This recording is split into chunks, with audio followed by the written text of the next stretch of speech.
Welcome to this explainer. Today, we are tackling a topic that is honestly as elegant as it is intimidating for a lot of folks: ballroom dancing. We're looking at the ultimate roadmap for couples in Chicago who want to transform from having, well, two left feet to confidently taking the lead on the dance floor. Whether you've got a wedding coming up, you're just looking for a really fun, fresh date night activity, or you just want to conquer a brand new skill together, we're going to break down the exact steps you need to take, straight from expert advice in Chicago's ballroom scene. So let me ask you, are you ready to hit the dance floor? I know that just hearing that question probably brings up a wild mix of genuine excitement and, let's be real, a healthy dose of anxiety about stepping on toes or looking a little silly. Stepping into a dance studio for the very first time can literally feel like learning a completely different language. But hey, don't worry, that is exactly why we're here. We are going to clear away the confusion and give you a structured, totally stress-free path forward. Here is your choreography checklist for today. We'll start with defining your dance goals, move into finding the right instruction, then cover scheduling and budgeting, preparing for the floor, and finally, tracking your progress. Let's get right into it. Section 1. Defining your dance goals, setting the stage. Okay, this is the absolutely crucial first step you've got to take before you even think about booking a studio or lacing up those dancing shoes. You and your partner need to sit down and decide what success actually looks like for you. You generally have two main paths here. The first is what we call a broad foundation. This is for couples who just want to learn the basics of common styles, think the waltz or the foxtrot, so they can hold their own at any social event. On the flip side, you have the specific wedding dance or event performance. This path is laser-focused on a single specific routine. Now, your choice here completely dictates your starting point. If you want that broad foundation, you're going to enter a highly structured general beginner curriculum. But if you have a specific song and a date on the calendar, you'll jump into a custom, tailored track right from day one. Getting on the same page about this early on, it saves you time, money, and for sure a lot of frustration. Section 2. Finding the right instruction. It takes two. So, once you know your goal, how do you actually pick the right style and studio in a bustling city like Chicago? Well, if you're opting for that broad foundation, you're going to encounter a beginner mix, and the pros will definitely ease you in. You are not going to be doing crazy complex lifts on your first day. Instead, Chicago studios typically start first-timers with a mix of core dances just to build up a vital sense of comfort. You'll focus purely on the absolute fundamentals: your posture, your frame, which is basically how you hold each other, timing, and some very basic turning patterns. You master these building blocks before you ever attempt a full routine.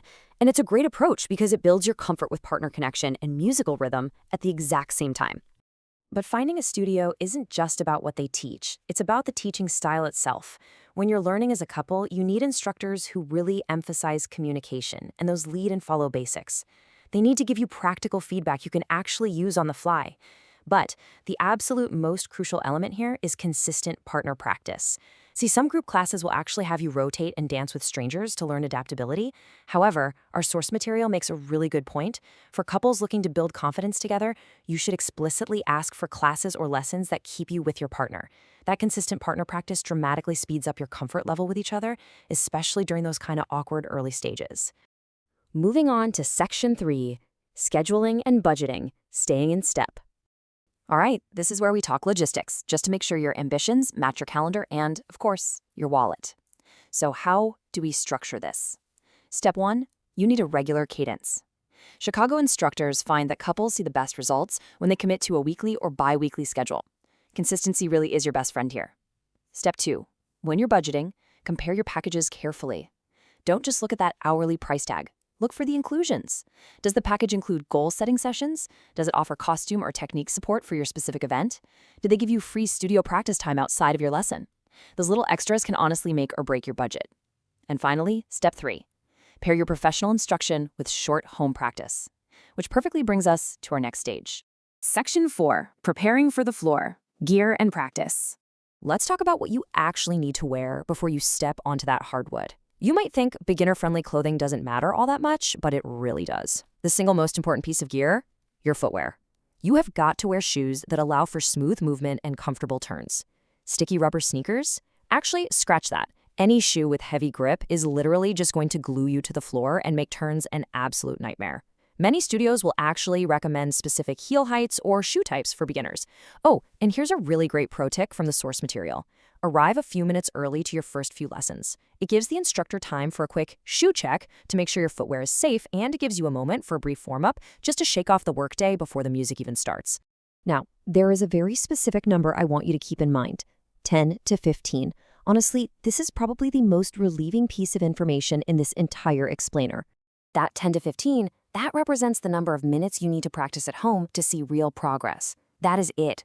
No way around it. It's that simple. You do not need to push all the furniture out of your living room for 2-hour practice blocks. Just 10 to 15 minutes of simple work. And how do you use those minutes?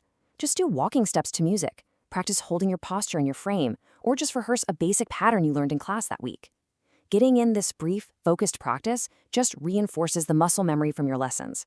It drastically lowers the barrier to entry and keeps the whole learning process feeling like fun rather than a chore. And finally, Section 5, Tracking Your Progress, the payoff. Let's manage some expectations and look at how your skills will actually evolve over time. In your early sessions, please do not expect perfection. Your only focus is going to be on posture and partner connection. It might feel a bit stiff, and you know what? That's completely normal. Now, in your middle sessions, things start to click.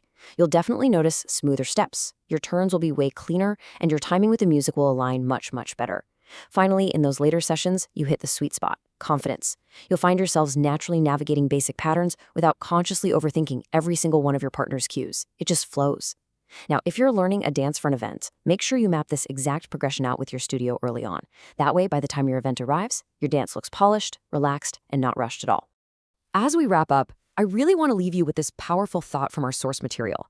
It says, ballroom lessons can turn into a meaningful, shared activity, not just a short-term project. And that hits the nail on the head, right? When you combine clear goals, couple-focused instruction, and consistent, bite-sized practice, you aren't just memorizing steps. You are building an entirely new way to communicate and connect with your partner. It's basically an investment in your relationship, just disguised as a dance class. So I'll leave you with this final question to chew on. What is your first dance milestone going to be? Will it be simply walking through those studio doors for the first time? Maybe mastering that first basic box step without stepping on any toes? Or finally locking in the perfect song for your wedding? Whatever it is, you've now got the roadmap to get there. Talk it over with your partner, set that first goal, and get ready to take the lead. Thank you so much for joining me for this explainer, and hey, happy dancing.